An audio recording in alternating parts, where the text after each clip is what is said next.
Bienvenue à l'exposition Fadidi. Fadidi qui veut dire bienvenue. Fadidi c'est du Sérère. Et je vous propose de visiter l'expo ensemble.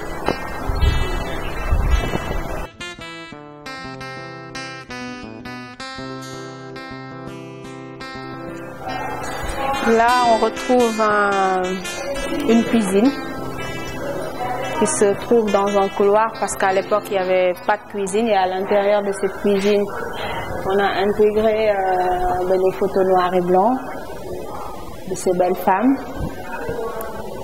On a essayé de reconstituer un peu tout ce qu'on trouvait dans ces cuisines à l'ancienne, les calebasses, les mortiers épilants, balais, fourneaux et tout ce qu'on utilisait. D'où ça vient tout ça? C'est une collection, c'est ma collection, c'est des objets de famille. Les photos aussi sont des photos que je collectionne depuis 4 ans et c'est des photos de famille élargies. On va rentrer dans la deuxième pièce qui nous sert de chambre. Là, on a une coiffeuse avec un beau miroir que j'aime bien, c'était fait dégradé.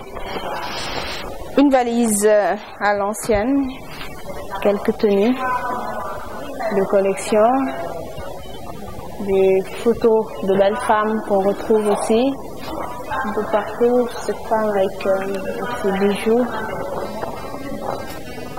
un lit d'époque, plus quelques objets et pièces qu'on retrouve quand même dans cette chambre.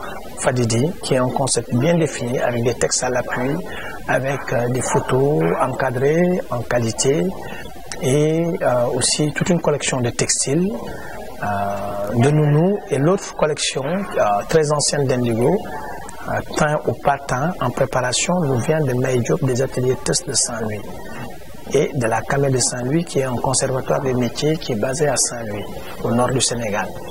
Donc voilà le concept, voilà aussi les grands axes et personnalités ou institutions, je dirais, qui ont travaillé sur Fadidi en majorité.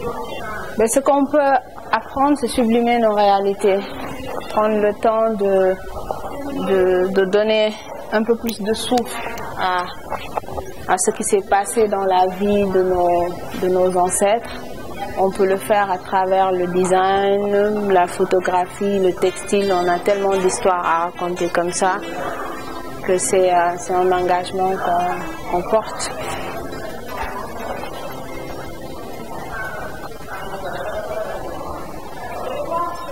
Là, c'est un atelier de teinture. On est en train de faire depuis 3 jours. C'est le 3e groupe de stagiaires. Elles vont passer dans 15 minutes à la teinture. Pourquoi il y a cet atelier de teinture? Parce que moi, je suis designer et je fais beaucoup de recherches sur les matières qu'on trouve en Afrique. Donc, notamment l'indigo et monter des ateliers de teinture, faire un partage de savoir-faire était important pour qu'on puisse savoir le process de fabrication de ces pagnes qu'on porte et qu'on modernise et permettre à d'autres femmes aussi de savoir comment ces choses-là se font. Donc là, on est sur un painch. Bon, le painch, on l'a utilisé ce week-end pour sécher le travail qu'on a fourni. Ben, vous retrouverez, là on l'a fait pour ne pas le salir, du matériel pour montrer tout ça. Ça c'est les stagiaires qui l'ont fait. C'est très beau. Et puis ce painch, on peut y rester, on peut s'asseoir là. Et ça c'est des pagnes. Étant donné qu'elle travaille dans le textile, le design by Deka, la marque exploite beaucoup les matières, les textiles traditionnels africains, que ce soit l'indigo, que ce soit le bogolan, que ce soit le Tiwan Serer, que ce soit aussi le café, je pense, de plus en plus qui va entrer dans ces collections, qui est un pendant de wax, je l'ai répété, hollandais, mais qui est à la base anglophone, le London Print. Faire une exposition de ce genre remet en perspective une mode des années 40, 50, jusqu'aujourd'hui, ce qui se fait. Cet aspect est là. Il y a l'aspect valorisation aussi d'un patrimoine familial, et d'y tenir. Garder des photos pendant plus de 5-8 ans et en vouloir faire quelque chose, seule une expression de cette dimension pouvait donner un écho favorable à cette démarche de collecte et de valorisation d'une mémoire familiale. L'autre chose est que, au-delà de tout, c'est la grande ligne fondamentale de ce projet aussi, c'est valoriser sa culture sérère. Ça s'est vu lors du vernissage avec des dames venues de Joal Fadiout, Jose de Gambo, c'est-à-dire des grandes calebasses, voilà, avec des polyphonies, des chants typiques traditionnels du terroir, quitter Joal Fadiout, venir ici animer un vernissage. Tout ça campe un décor, c'est-à-dire la valorisation d'une culture. Si même ici, si elle est connue, je ne pense pas que dans le milieu des arts visuels, ici à Dakar, une exposition de ce genre ait été montée. Donc ça fait tout son impact est là. C'est-à-dire travailler sur du traditionnel, mixé à du moderne et intégrer ça dans un haut lieu de l'art qui est l'espace Véman, où d'habitude ici passe beaucoup plus des expositions d'art visuel. Alors, ces pagnes, c'est des pagnes de collection. Ces pagnes, par exemple, je les avais achetées à... C'est des pagnes baoulées à Yamoussoukro. Je les avais achetées à Yamoussoukro. Elles font partie de cette collection. Cette technique est beaucoup plus ancienne. C'est un prêt d'une dame qui s'appelle Maï Diop qui a ses ateliers à Saint-Louis, les ateliers TES. Donc ça, c'est un travail qu'on a fourni pendant nos quelques jours de stage pour voilà, montrer un peu le savoir-faire. On va visiter l'autre chambre qui nous sert de salon.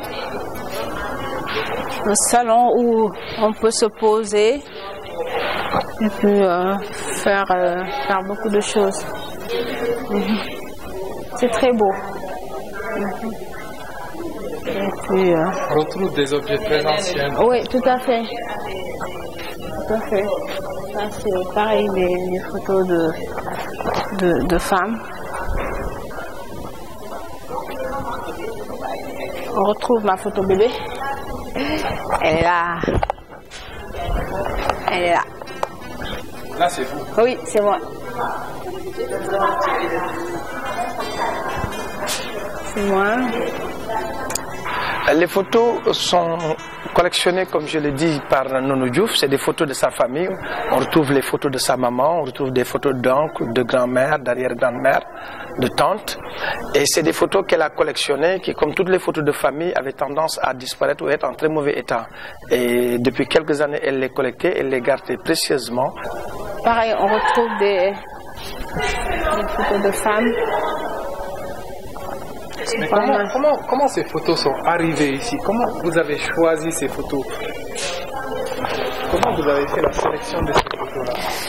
C'est une sélection difficile parce que là on est sur 85 photos qu'on a sorties de toute la collection. On l'a fait avec le commissaire. Le choix s'est porté sur les visages, sur les expressions, sur le textile aussi que ces femmes ont porté quand elles posaient. C'était tout un art, je pense, pour ces femmes-là. On voit cette femme qui est très belle. J'adore cette photo. Et le côté indigo aussi est important parce que les indigos qui sont présentés dépassent le cadre de l'indigo utilisé par les CRR. Les indigos qui sont présentés, on trouve du Ndop du Cameroun, on trouve des indigos de Guinée, on trouve des anciens indigos tout couleur, on trouve des tissus préparés avec des ligatures mais pas encore teints. Donc c'était pour retracer aussi des techniques qui sont en train de partir, qu'on ne retrouve plus, qui disparaissent plutôt. et qu'on souhaitait valoriser. Ça, c'est un pagne qui nous vient typiquement de Joal Fadiouth, de mon village, et qui est un pagne vintage. Ça, c'est des techniques de teinture qui nous viennent de Mopti. On retrouve aussi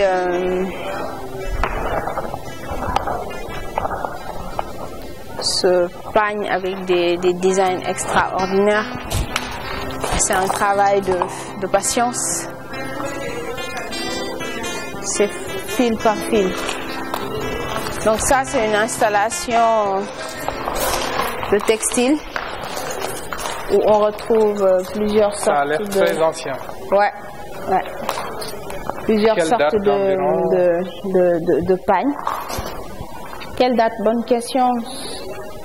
Alors là, on est sur 3 générations de pagnes. Je sais que les pagnes que j'ai collectionnées d'Abidjan sont beaucoup plus jeunes. Ce pagne que vous voyez dans la calebasse, par exemple, c'est un pagne qui date de très très longtemps et c'est des techniques qu'on voit presque plus. C'est un travail de patience. C'est un travail de patience. Comment vous avez déjà pensé à garder ces pagnes pour une exposition en 2020? C'était prévu depuis longtemps? C'était quoi le projet? C'est du ressenti. C'est du ressenti.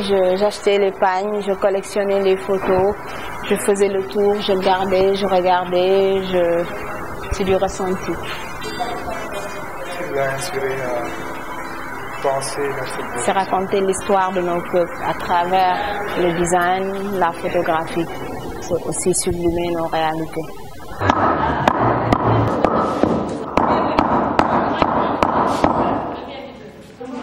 La teinturière vient de Casamance à Lindiane. La seconde qui viendra le week-end prochain vient de Saint-Louis à Rao, pour dire que c'est des anciennes techniques. Même si les gens achètent ces pagnes dans les grands marchés dakarois, voir les techniques de teinture à l'indigo, on ne les voit pas dans la ville. Donc, d'où l'intérêt que ça apportait auprès des populations urbaines. Les gens viennent pratiquer, prennent un pagne tissé traditionnel, tout blanc, et le teignent par des techniques de ligature d'attache. Donc, on reste toujours dans cette dynamique, dans cette démarche de valorisation d'un patrimoine immatériel et matériel à la fois. J'invite les créatrices de mode ou créateurs, les stylistes, les designers à réfléchir sur ce patrimoine qu'on a, à voir ensemble sur nos collections comment en tout cas on pourrait enrichir nos peuples. C'est en utilisant les matières qu'on parvient à trouver en Afrique, ça ne nous empêche pas de nous ouvrir aux autres et puis de réfléchir ensemble sur des concepts de design, de photographie ou autre chose. C'est une exposition valise, c'est une exposition à proposer à faire circuler. Fadidi est une exposition à proposer à faire circuler dans des musées, dans des espaces, ici et ailleurs. Mais le plus difficile, c'est toujours le nerf de la guerre, c'est trouver les fonds pour le faire. J'ai pas eu beaucoup de soutien. À la dernière minute, ça n'a pas suivi comme il fallait. Mais comme je le disais très très souvent, en tout cas appuyer Fadidi, c'est se rendre service.